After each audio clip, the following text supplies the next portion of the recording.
Hello, this is Stephanie.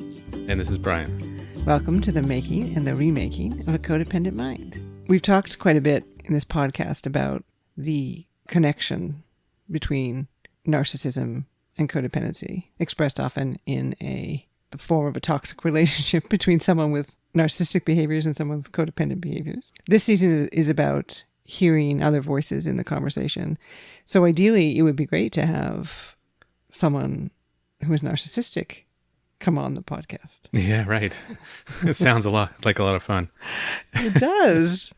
So we could have their voice represented. Unfortunately, their narcissism would probably prevent them from listening to the podcast, let alone having an honest discussion about narcissistic traits. Exactly. Yeah.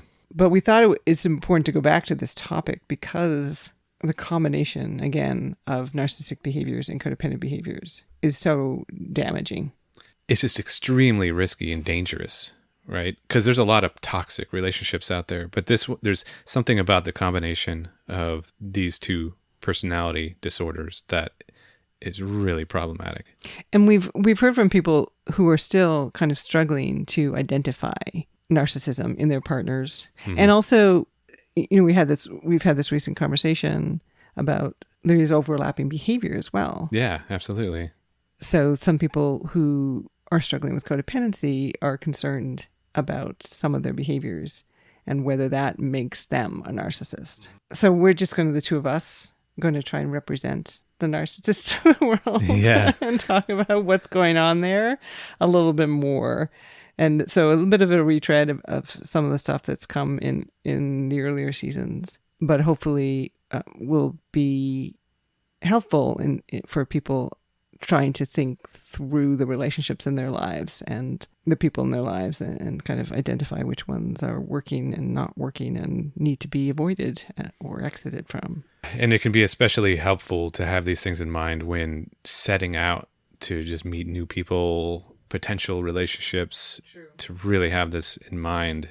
Look out for these red flags. Yeah, especially if you're kind of a recovering codependent, so to speak. We should say that we have tried to be careful about not labeling people who exhibit codependent behaviors or tendencies as codependents. Right, like that's a codependent person.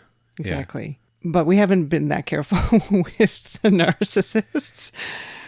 We feel more comfortable calling them narcissists rather than people who have narcissistic behaviors. Well, although I'll say, we're not labeling them in some kind of medical way or something. We're not saying people with NPD or narcissistic personality disorder or something like that. This is not like a medical discussion or a diagnosis or something. This is just looking for behaviors, just like we're looking for behaviors with codependent behavior. Yeah, it does come down to that. I think it's still about narcissistic behaviors. I think one reason that I'm more inclined to call them narcissists is that there seems to be quite a bit of overlap between narcissists and terrible people. Yeah. And then most of the narcissists that say you've experienced, and you've had a number of experiences, not just the ones we've talked about with R&J. Mm-hmm. There's also been friendships in your past. Yes, right. Yeah. And yeah, when I did all the kind of forensic research, because I pretty much started recent and then went back. And once I started to get that understanding, I started applying it to people I knew throughout my life. And I was like, holy crap. It seemed like a good majority of the people that I had longer term friendships with also were on that spectrum of narcissism. Yeah, had narcissistic behaviors. Yeah. For sure. And part of that was treating you badly, consistently, without seemingly any care at all of the hurt that they caused, which is not the case that I have found with people who exhibit codependent behaviors. Not that they never hurt people with those behaviors, but there's a real concern about the harm that they've caused and a real empathy for the people that they're involved with, which we do not see with people with narcissistic behaviors, because that's kind of a cornerstone of narcissism. Well, yeah. I mean, we can talk about the different traits and why that is. So I guess that's why I'm less concerned about hurting people with narcissistic behaviors feelings by calling them narcissists, because I think very, very often they're terrible people. Yeah, there's a little more damage overall on society, I think, by people that exhibit those behaviors. So, the language around that might be a little more sloppy. This episode, again, we're going to try and be more explicit maybe than we have in the past about how some of the narcissistic behaviors and the codependent behaviors do in fact overlap. But we want to also reiterate the ways in which they are different, and in some cases kind of almost opposite. Yes, right. Opposite in the way that they unfortunately get kind of stuck together, like this kind of magnetic opposition. And then also we're going to be drawing from your experience, as you said, not just with the two romantic relationships, but also numerous friendships. We're going to use your experience to kind of give some more tips, concrete tips on how to spot a narcissist. Yeah, I mean, I can give concrete examples, but in some cases it's like every single one of them did X, Y, or Z. So, I mean, that's how common these behaviors can be. We've talked about this in another episode. I think it was the one dependency, codependency, and interdependency.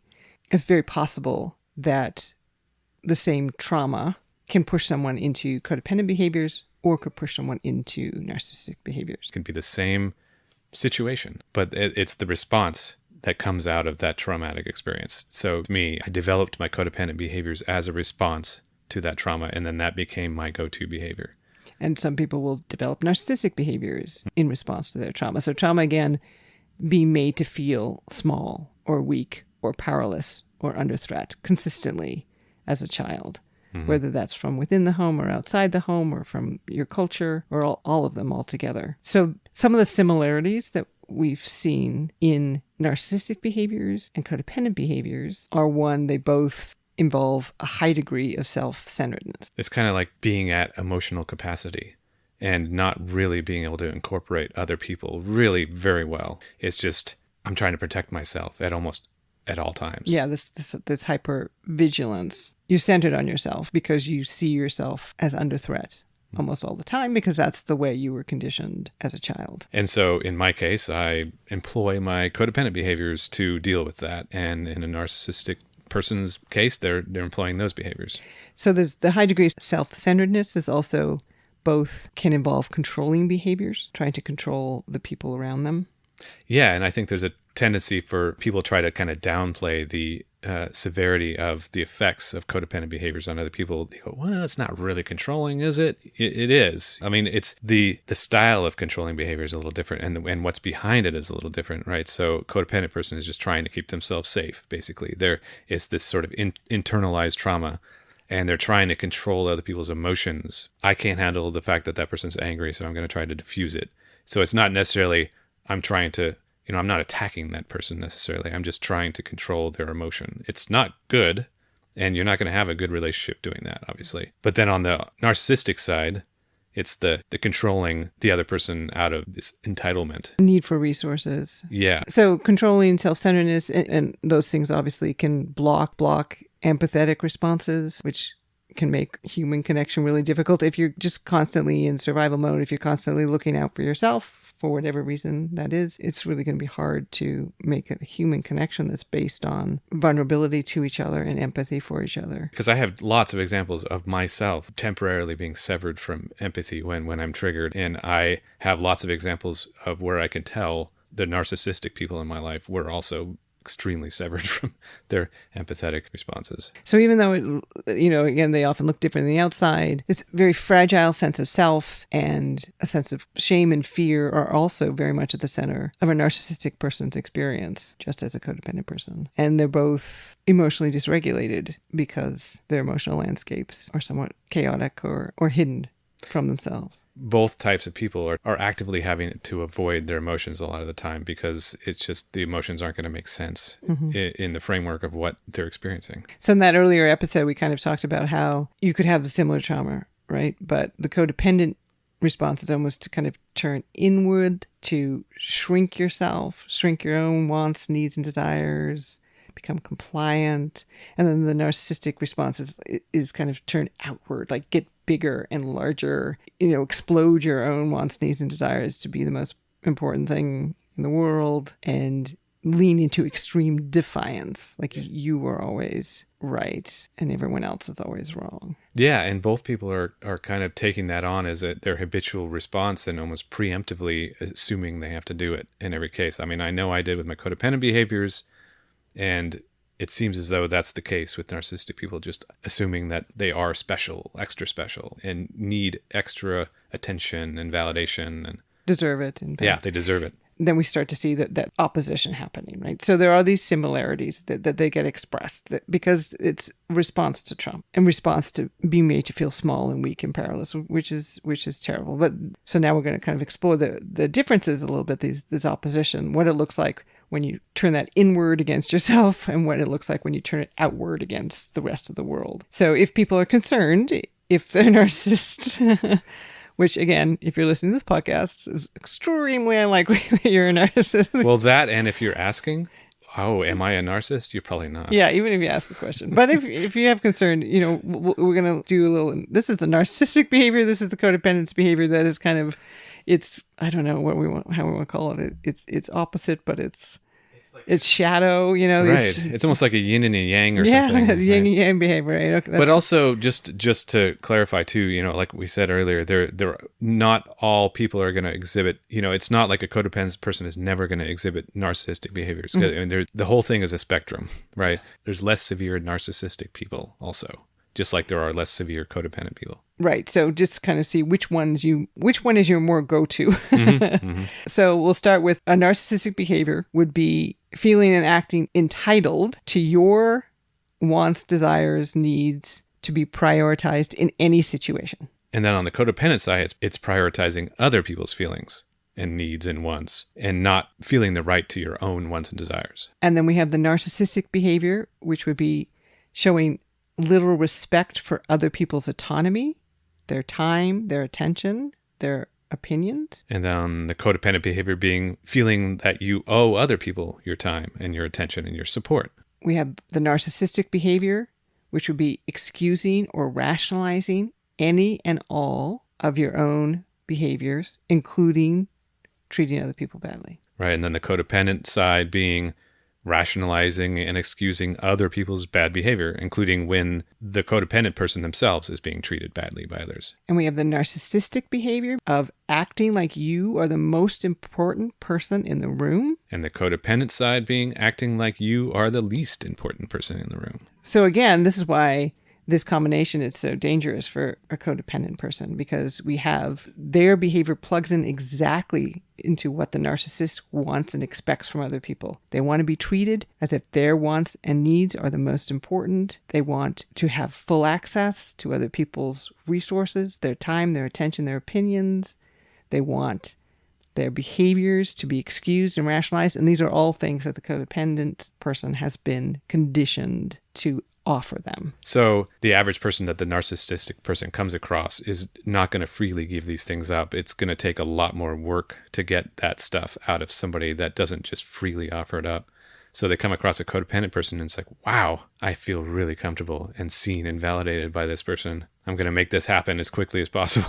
And for the codependent person, their tendencies, which again are not bad, these are caretaking and people pleasing. None of these behaviors are in and of themselves bad behaviors, but they get triggered and activated by the narcissistic demands being placed on them. And it can be very hard to withdraw from that situation and that relationship. Yeah, and it can be very hard to see that it's even happening if you're buried and you're shutting off your emotions. And it's, wow, okay, this feels familiar. I know what to do in this situation. I'm good at this.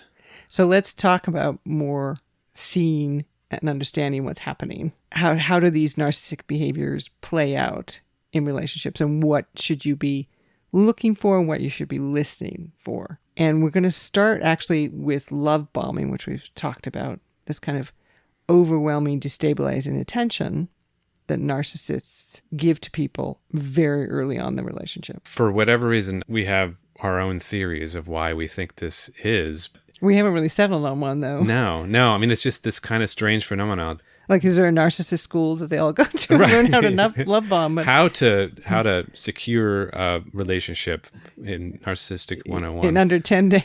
Yeah, right. Because, I do think it's difficult for the average narcissistic person to land a relationship unless they're really successful, very charming, that they don't have to do as much work to convince people that their grandiose personality is a reality. But the love bombing is, it's this just all out communication bombardment. Right. So some of the elements. It's going to be nonstop, or the desire for almost nonstop communication. There's going to be potentially showering you with gifts, with compliments, with attention. There's going to be introduction of languages like I love you very early on. And with those compliments, from my experience, they're kind of over the top too. It's like, because it goes along with the grandiosity. Wow, I've never experienced anything like this before. I've never met someone like you before. Like, you're the most X, you're the best at this, you're the handsomest person I've ever seen before, or whatever. Those kind of like, wow, these extreme, over the top. And this rush to be in a relationship, to define it as a relationship with all the attending obligations and responsibilities, including often a rush to move in together, can be a rush to introduce sex into the relationship. Yeah, a rush to do all kinds of other things, to move the relationship along. In my case, it was a rush for the two romantic partners to become financially dependent on me as a form of control. A lot of times it's the opposite, a rush to make the other person dependent on you financially. But either way, it's this kind of rush to make these things happen as quickly as possible, to kind of secure that control. So that's something to watch out for. Yeah. If you are being love bombed, if you feel destabilized, that's why it's called love bombing. It's a destabilizing experience, so that you don't take a beat, that you don't take a minute and really think about, why am I rushing into this? Do I really know the person? Did the other person know me? So it's both kind of destabilizing you in order to get you into a situation in which they have more control, and that is now a relationship and you have obligations to them. But it's also to kind of get you addicted to being treated really well, showered with attention again, and compliments, potentially gifts, so taking you on trips, and because that's going to allow them to, in short order, treat you not very well. Right.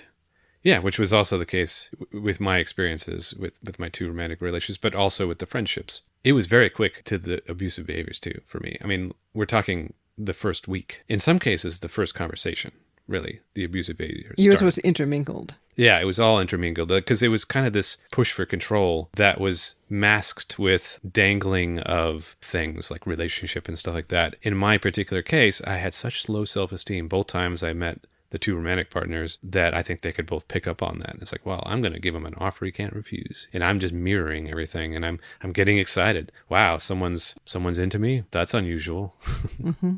This feels interesting. And I was matching the love bombing, as in, like, they're reaching out to me constantly and I'm responding constantly. Which is your codependent behaviors being activated. And them not giving you any chance to sit back and reflect. So then, so the bad behavior starts. What does that kind of look like? Just to go back to the narcissistic behavior we just listed, these are behaviors that you should start to notice, start to appear probably fairly quickly. And again, all of these behaviors in and of themselves aren't necessarily terrible, right? And we all do them to some degree, but you put them all together, it's a pretty terrible package, and it becomes, again, extremely activating for a codependent person and extremely difficult to get out of these situations. So starting with the one acting like they're the most important person in the room. So this is the grandiosity that narcissists are kind of known for. Yeah. So every single narcissistic person that I've known throughout my life, including all the friendships, it seems like musical taste seems to be kind of this low-hanging fruit. For whatever reason, I found that every narcissistic person that I found had this extreme possessiveness about their musical taste, and while at the same time being very condescending about everyone else's musical taste. It was this badge of creativity or something, like, look at how special I am for my musical taste. There was also these, I mean, I have examples of several of them doing these, like, the first to do something and bragging about, oh, I was the first, like in the case of R, I was the first to make hula hooping cool. It wasn't cool until I started doing it, as a fitness thing. Yeah, they're always in early. Yes. On any trend. They're the trendsetters.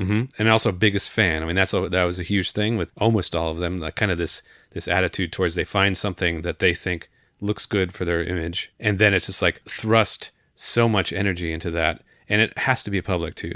So that's the other part of it, is I very rarely witnessed any of these people really enjoying these things on their own. It seemed like they had to be sharing it somehow. Yeah, so I mean, in the more recent cases, being R and J, because social media existed, social media didn't exist with my previous friends, so it was a little more difficult to spot. But I mean, it was this excessive need to share, constantly share, read a book and say, I'm the biggest fan of this particular author, but only read a couple of pages and then be taking photographs of the pages so that you can share it online and show how clever you are.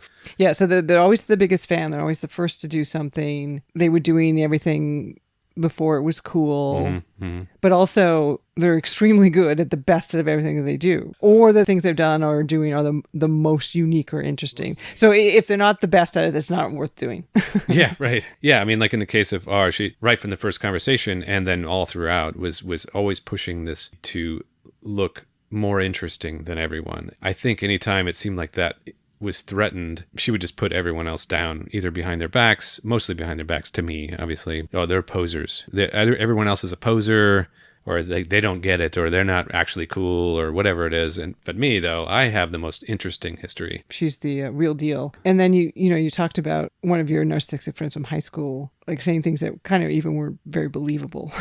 Yeah, particularly that friend in high school, but I the others too, would catch him in lies constantly, just kind of these inconsistencies. I would hear he would say one particular thing one day that was very grandiose, and I was like, I don't know if I believe that, but he's really leaning into it. And then the next day he says it completely in a completely different way. So it's like, wait a second. And that happened eventually with R and J as well. Their stories changed over the course of your relationship as they used them in different ways too. Yeah. And when I first hear him, I was like, okay, I mean, obviously I'm not looking out for narcissism. I didn't know any of this stuff. And I just like, I guess, I mean, that could be believable.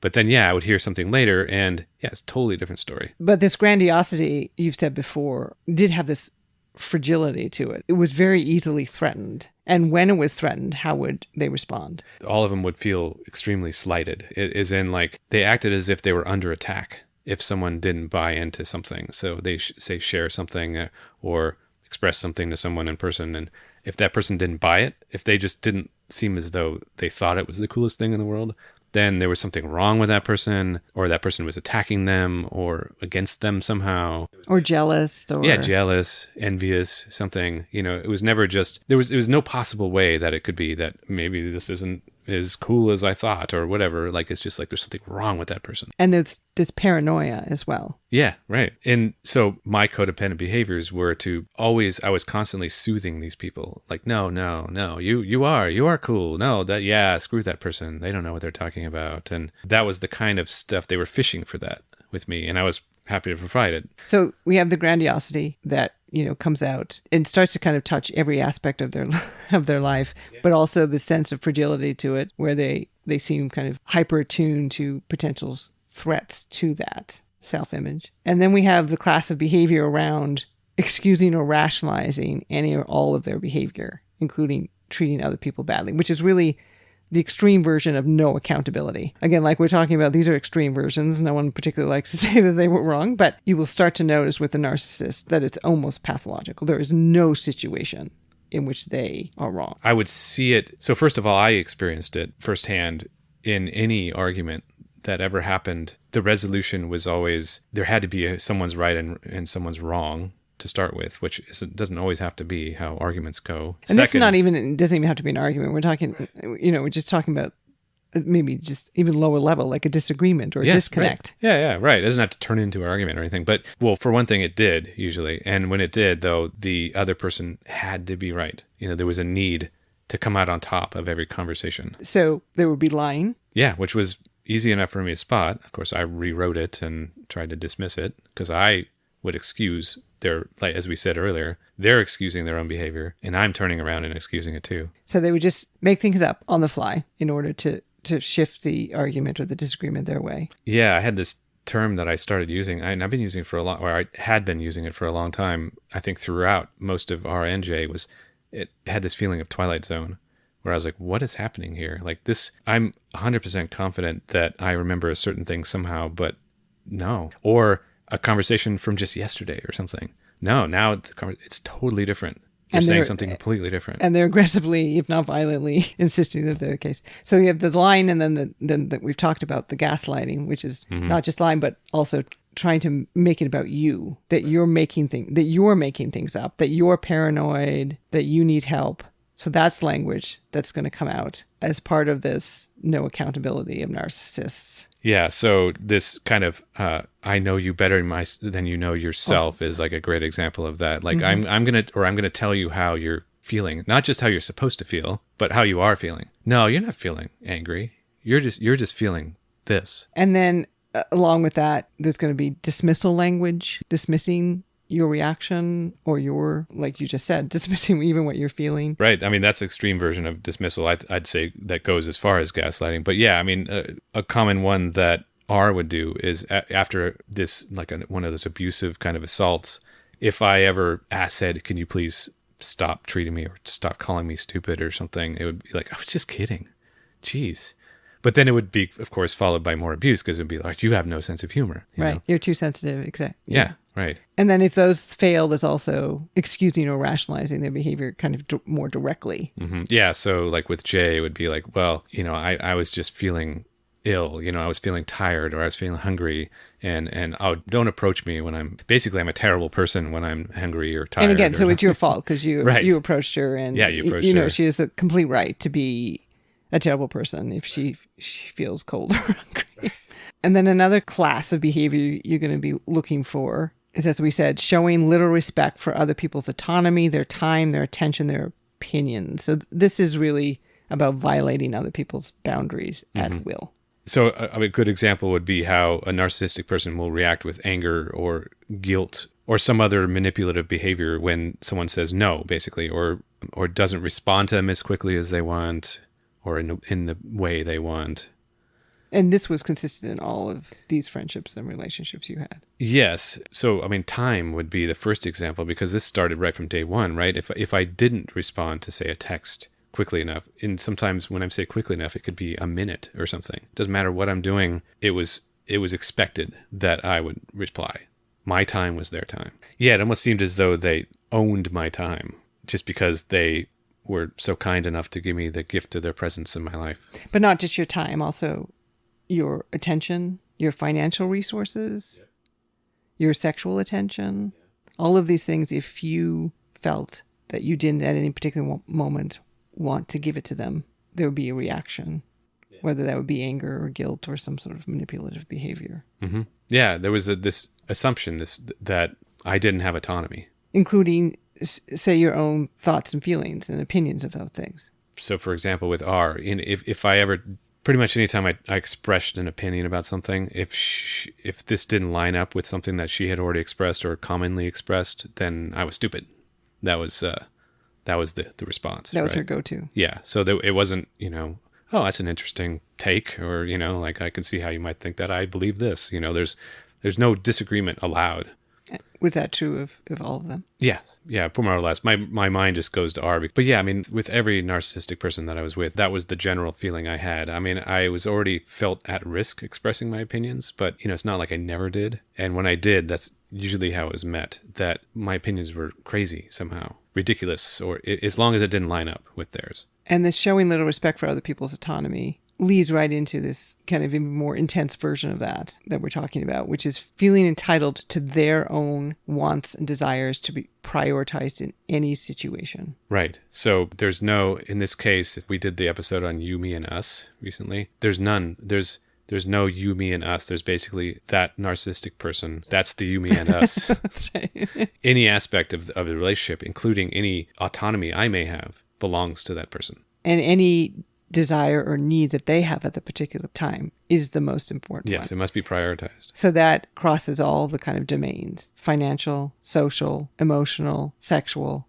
If they have a need or desire or want, that needs to be prioritized, regardless of how their partner or their friend feels about the situation, or regardless of what their partner or their friend needs or wants or desires at that particular time. Yeah, and I can very clearly remember that there was no interest in what my needs or desires were. It didn't matter. I didn't express it anyway because I kept myself small. That's why it worked. That goes back to this toxic yin and yang. So they weren't going to ask, and I wasn't going to tell them what my needs were. Made it very easy to prioritize theirs. If they wanted to have a certain social interaction, they wanted to go to a social event, and you're like, I'm tired. No, that's not going to fly. A good partner would go with them, or you would receive shame or insults because you were not up for it. Or they'll make up something like, I told you to take a nap earlier or something. Same with emotional. If they're having an emotion, that's the most important emotion in the room. And you talked about, say with Jay, it was anger. Right. So it's looping me into it no matter what. And I'm a part of it. I have to be a part of her anger. I have to be lining up with it and taking it in. I mean, but her anger was screaming at me like I was a little child. Or yelling at her computer. I mean, you talked about you would be at work, working from home, and she would be in another room going off at something going wrong with her phone or her computer, and then you would need to address that. In that case, it did feel a little similar to my dad, except that I see a huge difference between what's behind it. You know, my dad was just, he couldn't handle frustration and things not going as planned or as hoped. With her, it was this clear, I am entitled to getting a reaction out of this. I'm having a hard time here. He needs to drop what he's doing and come and help soothe this. So we have, again, this grandiosity that it's going to be revealed that they're also excusing and rationalizing any and all of their behavior and the various methods they use to do that, including gaslighting and dismissing. That little respect for other people's autonomy, rooted in this deep feeling of entitlement, that their own wants, needs, and desires should be prioritized in any situation. So other people are simply resources for that to happen. Other people's time, other people's attentions, other people's opinions are not things to be respected, but things to be folded into their own experience. So to reduce it even further, so we can get it down to a few words, it's going to start with love bombing. You're going to see grandiosity, rationalization, and entitlement. Does that sound like a... Yes, and most likely some form of abuse, possibly as early as the first week of knowing this person. There's going to be some kind of condescension, belittlement, dismissal. Gaslighting could start from the very first week of knowing this type of person. So yeah, if it's like, wait, I'm not used to someone insulting me or telling me that my tastes are stupid or I'm dressing stupid or something like that. Particularly when they just told me how handsome and interesting and exciting I am. Right. Part of the whole chaotic destabilization of the love bombing. It's hard to see all that and separate all that, obviously. You're not tuned in. And if you're activated, if your trauma has been activated. But yeah, it's very important to be on the lookout for these things. And if you've come this far in the podcast, most likely you know a few things about yourself. You have some self-awareness at this point. But you shouldn't feel any shame if you fall in with a narcissist, Yes. because again, these are very powerful forces. These are behaviors that they formed out of trauma, so they've been practicing them for decades, possibly, when they meet you. Your behaviors are deeply ingrained and habitual, again, over decades. So it's worthwhile. This might be a time to call a friend, for instance. Yes, right. Yeah, and just fill them in on what's going on. Yeah, for sure. Wave the narcissistic detector over the situation. Yes, that sounds like a very good idea. Well, we hope this has been somewhat helpful as we all try to kind of navigate these social spaces that have potential bombs in them. And we'll be back in a couple weeks with another guest. And we hope you join us.